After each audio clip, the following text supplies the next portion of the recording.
आज हम एक ऐसी जर्नी पर जाने वाले हैं जहां पे हम दो देशों के बारे में जानेंगे। दोनों कॉलोनियल रूल से आजाद हुए।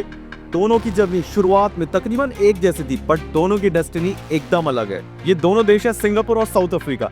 दोनों ने अलग अलग रास्ते चुने डेवलपमेंट के लिए। सिंगापुर ने चुना मेरिटोक्रेसी को अपनी डेवलपमेंट के लिए, वहीं पे साउथ अफ्रीका ने अपने इतिहास में हुई गलतियों को सुधारने के लिए रिजर्वेशन का सहारा लिया। आज हम गहराई से जानेंगे इन दोनों देशों के इतिहास के बारे में, दोनों देशों के लीडर्स के बारे में, लीडर्स की सोच के बारे में, प्रिंसिपल्स के बारे में, पॉलिसीज के बारे में, इनके प्रेजेंट के बारे में और किन पॉलिसीज ने इनके फ्यूचर को शेप किया उनके बारे में। ये पॉलिसीज इन दोनों देशों को कहां लेकर गई वो भी जानेंगे। सिंगापुर 1867 से 1942 तक डायरेक्ट ब्रिटिश के अंडर था। वर्ल्ड वॉर 2 के दौरान जापान ने सिंगापुर को ऑक्यूपाई किया। उसके बाद ब्रिटिश रूल वापस आया। 1959 में सिंगापुर का रूल वापस आया, उनको सेल्फ रूल करने का मौका मिला और 1963 में सिंगापुर मलेशिया का हिस्सा बन गया। लेकिन सारी चीजें ठीक नहीं रही। सिंगापुर के लोगों का बार बार ये कहना था कि हमें मलेशिया के अंदर इक्वल रिप्रेजेंटेशन नहीं मिल रही है। सिंगापुर के अंदर भी अलग अलग एथनिक ग्रुप्स थे, कोई ग्रुप रूल कर रहा था, कोई ग्रुप पीछे था। इन्हीं सब डिसएग्रीमेंट्स की वजह से सिंगापुर मलेशिया से अलग हो गया। डेट थी 9 अगस्त 1965। इसके बाद सिंगापुर एक अलग देश बन गया। उस समय सिंगापुर एक देश ना होकर छोटा सा टापू था जहां पे ज्यादातर लोग मछुआरे थे। अलग अलग एथनिसिटीज थी। कोई एथनिसिटी कई हजारों सालों से सताई गई थी, कोई एथनिसिटी इकोनॉमिकली बहुत स्ट्रांग थी। ना सिंगापुर के पास उस टाइम नेचुरल रिसोर्सेज थे, ना उनके पास ग्लोबल करेंसी थी, ना उनके पास स्किल्ड मैन पावर थी। पर कैपिटा जीडीपी $500 से भी नीचे थी। लेकिन तभी एक शख्स निकल के आया, उसका नाम था ली कॉन यू। उसने बोला हम बहुत ही बुरी कंडीशन में, बट यहां से हम अपना मुकद्दर खुद लिख सकते हैं। वहीं साउथ अफ्रीका के जो कॉलोनियल पास था वो भी बहुत दर्द और दुख से भरा हुआ था। पहले डच लोगों के अंडर था, उसके बाद ब्रिटिशर्स के अंडर था। 1948 के बाद का दौर बहुत ज्यादा स्याह था। 1948 के बाद माइनॉरिटी व्हाइट गवर्नमेंट बनी, उन्होंने अपार्थाइड लागू कर दिया। अपार्थाइड के अंदर जो ब्लैक लोग थे उनको वोटिंग का राइट नहीं था, उनको कई जॉब्स नहीं थी, उनको पढ़ने का राइट नहीं था, बहुत ही कम फ्रीडम दी गई थी। एक ऐसा देश जहां पे ये ब्लैक लोग मेजॉरिटी के अंदर थे, वहां पे उनसे तकरीबन सारे हक छीन लिए गए थे। ये काफी कुछ सिमिलर था जो मलाय लोग सिंगापुर में रह गए थे। मलाय लोग भी सिंगापुर में काफी ज्यादा सताए गए थे और फाइनेंशियल और इकोनॉमिकली सबसे वीकर सेक्शंस के अंदर काउंट होते थे। इस अपार्टमेंट के अपोज में नेल्सन मंडेला 27 साल तक जेल के अंदर रहे। काफी कुछ उन्होंने पेन बर्दाश्त किया। 1990 के अंदर नेल्सन मंडेला जेल से बाहर आए और 1994 में ब्लैक लोगों को वोटिंग का हक मिला। साउथ अफ्रीका और सिंगापुर में एक बहुत बड़ा अंतर था। सिंगापुर के पास किसी भी तरीके के कोई भी नेचुरल रिसोर्स ना के बराबर थे, जबकि साउथ अफ्रीका के पास भर भर के नेचुरल रिसोर्स थे। गोल्ड की माइंस थी, फर्टाइल लैंड थी, बहुत बड़ा एक एरिया सी से टकराता था।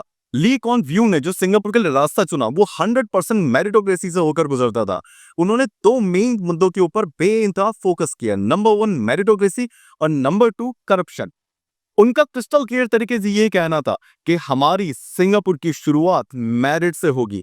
जो बंदा उस जॉब के लिए एकदम परफेक्ट फिट है, irrespective of the race, culture and history, वही काम वो करेगा। नंबर 2, किसी भी गवर्नमेंट डिपार्टमेंट में करप्शन बर्दाश्त से बाहर है।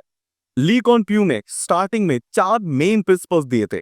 नंबर 1, अगर कोई चीज ठीक काम कर रही है तो उसको बदलने की जरूरत नहीं है, लेकिन अगर वो चीज ठीक काम नहीं कर रही है तो उसके बदलने में ज्यादा वक्त लगाने की जरूरत नहीं है। Number 2, everyone is equal in Singapore effective immediately. पास किसी का कैसा भी रहा हो, लेकिन अब से सिंगापुर में हर कोई बराबर है। हर किसी को बराबर मौके मिलेंगे, हर किसी को बराबर पढ़ने का मौका मिलेगा। किसी भी इंसान की, किसी भी कम्युनिटी की कैसी भी रिजर्वेशन किसी भी डिपार्टमेंट में बर्दाश्त से बाहर है। नंबर 3, गवर्नमेंट डिपार्टमेंट्स के अंदर करप्शन बर्दाश्त से बाहर है। अगर उनकी खुद की पॉलिटिकल पार्टी के अंदर किसी मिनिस्टर के ऊपर करप्शन का चार्ज लगता है तो जब तक वो इनोसेंट प्रूव नहीं जाता उसको अपनी पावर छोड़ के बाहर बैठना पड़ेगा। नंबर 4, सिंस वो रिकॉग्नाइज करते थे कि सिंगापुर के अंदर किसी भी तरीके के नेचुरल रिसोर्स नहीं है, तो जो वहां पे ह्यूमन लेबर है वो उनका सबसे बड़ा एसेट है। तो ली कॉन व्यू ने बोला कि हम अपने ह्यूमन रिसोर्स के ऊपर, ह्यूमन एसेट के ऊपर सबसे ज्यादा पैसा इन्वेस्ट करेंगे, सबसे ज्यादा फोकस इन्वेस्ट करेंगे। वहीं नेल्सन मंडेला जो इसी के लेवल के एक लीडर थे, उनको चीजों का हैंडल करने के नजरिए एकदम डिफरेंट था। उन्होंने सबसे पहले बोला कि हमारा पास इतना स्याह है कि उसको पहले हमें रिकॉन्साइल करना पड़ेगा, यानी ब्लैक्स के साथ जो पहले इतिहास में गलतियां हो चुकी हैं, पहले हम उसे ठीक करेंगे। ब्लैक्स की रिप्रेजेंटेशन रिजर्वेशन के थ्रू हम अपने हर डिपार्टमेंट के अंदर इंक्रीज करेंगे। सबसे पहले सिर्फ गवर्नमेंट डिपार्टमेंट्स के अंदर ब्लैक्स के लिए रिजर्वेशन ऑन करा गया। 1996 में साउथ अफ्रीका के कॉन्स्टिट्यूशन में एक अमेंडमेंट किया गया, उस अमेंडमेंट का नाम था 92। इस अमेंडमेंट के थ्रू ब्लैक्स का रिजर्वेशन का रास्ता साउथ अफ्रीका के अंदर ओपन हुआ। वहीं सिंगापुर में ली कॉन व्यू ने डिस्क्रिमिनेशन और इनइक्वालिटी को हैंडल करने के लिए एकदम ही एक डिफरेंट रास्ता चुना। वहां पे सिंगापुर में इंटीग्रेटेड हाउसिंग बोर्ड का गठन करा गया। इंटीग्रेटेड हाउसिंग बोर्ड मतलब कोई भी एक कम्युनिटी एक साथ ग्रुप में गेटो की तरह नहीं रह सकती, हर कम्युनिटी को मिक्स होकर रहना पड़ेगा। ये हाउसिंग बोर्ड पूरी तरह से सिंगापुर गवर्नमेंट के हाथ में थे। इनका एलोकेशन भी सिंगापुर गवर्नमेंट के हाथ में था।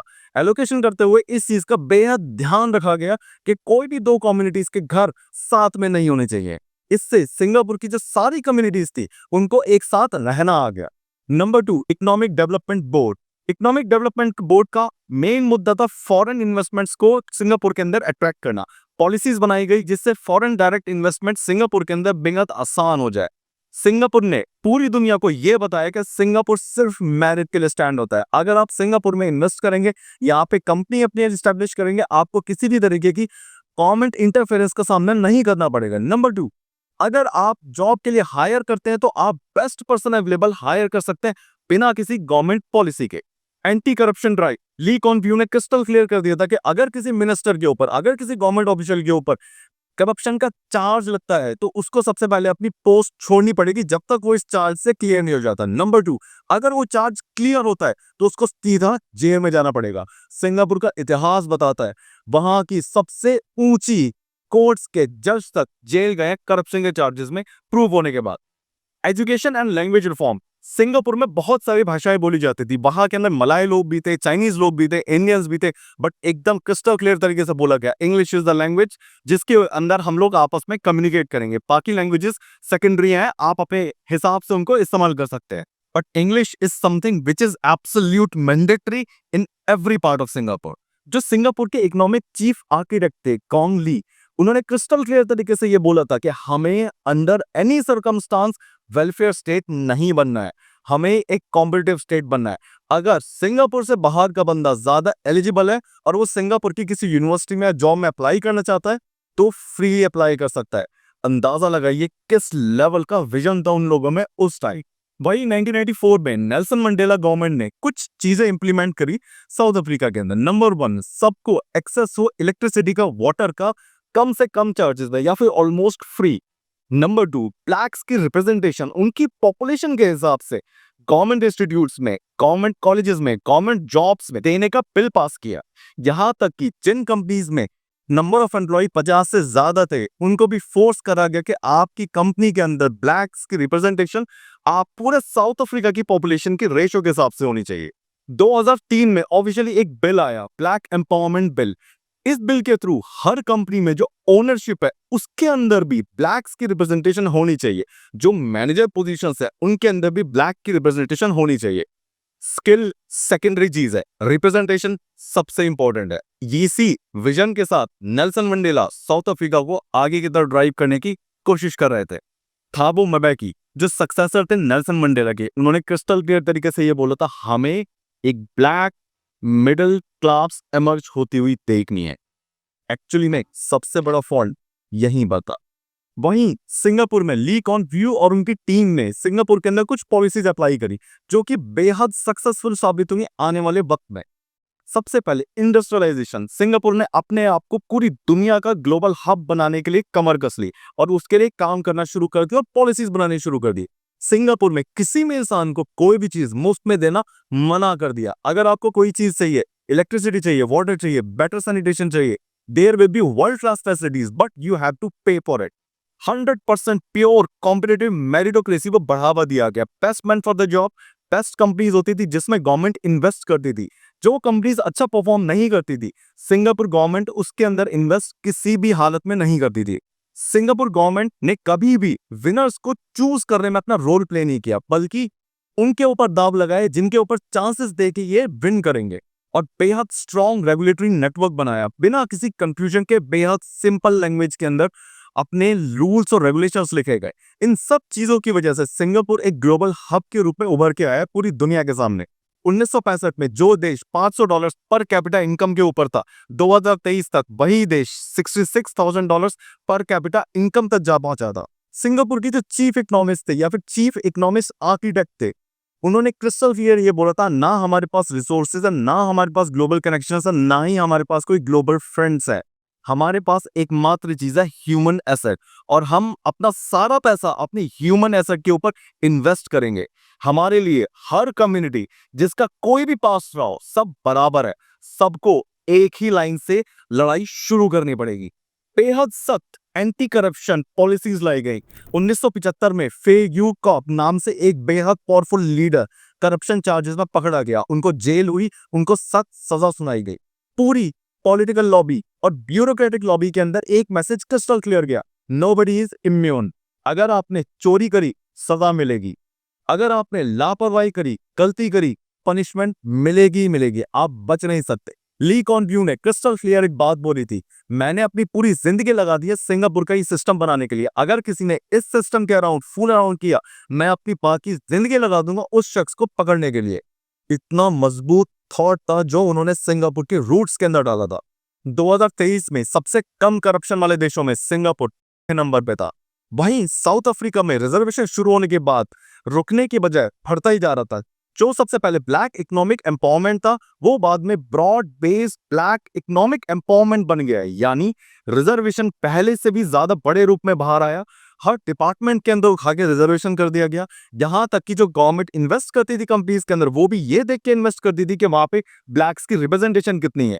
जो स्कॉलरशिप मिलती थी वो भी रिजर्वेशन के बेसिस पे मिलती थी। नतीजा ये हुआ, ग्रोथ रेट गिरने लगा और धीरे धीरे 2 से 3% पर आ रुका।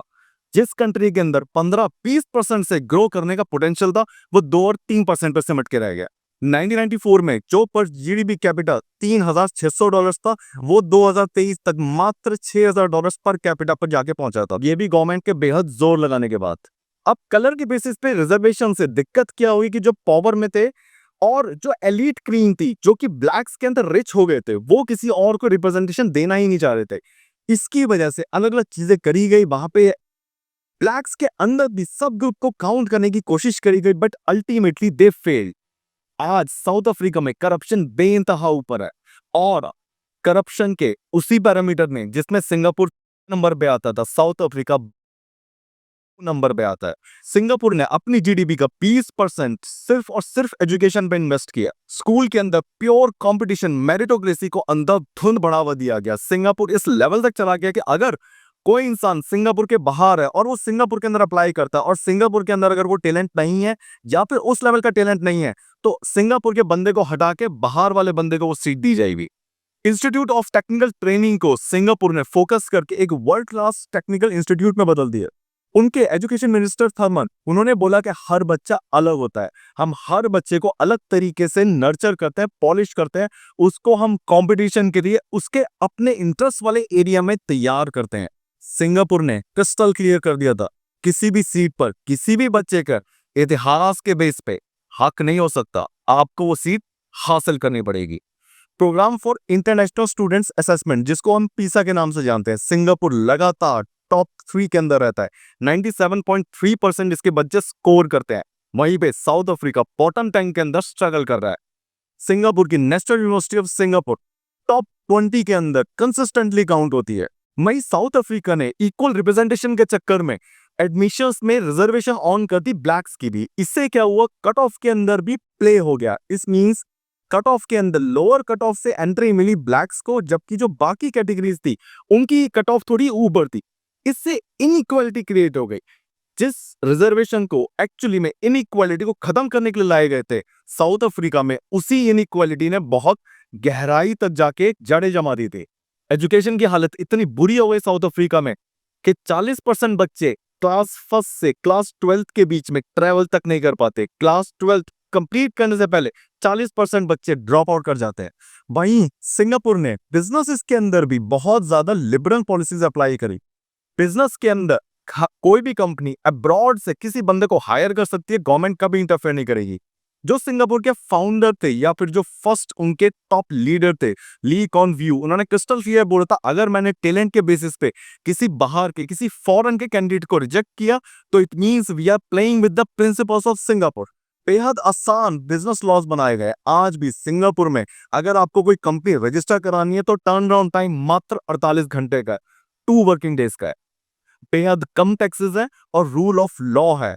अगर आपने सड़कों पर उतर के दंगे मचाए तो सजा बेहद सख्त मिलती है सिंगापुर के अंदर, और कोई भी पॉलिटिकल पार्टी आपको बचा नहीं पाएगी। उनके एक प्राइम मिनिस्टर गॉ चॉप टॉम ने क्रिस्टल क्लियर बोला था, सिंगापुर गवर्नमेंट का रोल विनर्स चूज करना नहीं है, विनर्स क्रिएट करना है। इन दोनों में जमीन और आसमान का अंतर है। इसका नतीजा क्या हुआ? सिंगापुर में अनएम्प्लॉयमेंट मात्र 2.1% से भी नीचे है। फॉरेन इन्वेस्टमेंट बेतहाशा हाई है। आज सिंगापुर में मिलियनर्स की कॉन्सेंट्रेशन पर कैपिटा वर्ल्ड में सबसे ज्यादा है। कॉम्पिटिटिव इकोनॉमीज के अंदर सिंगापुर एशिया में नंबर 1 पे काउंट होता है। वहीं साउथ अफ्रीका में रिजर्वेशन की वजह से और बेतहाशा करप्शन की वजह से फॉरेन इन्वेस्टमेंट बेहद कम होती चली गई।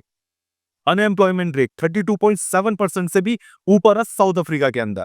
क्राइम रेट बेतहाशा हाई है। साउथ अफ्रीका के अंदर कई ऐसी गलियां हैं जहां पे बोर्ड आपको नजर आ जाएंगे कि आपके साथ यहां पे कोई वारदात हो सकती है।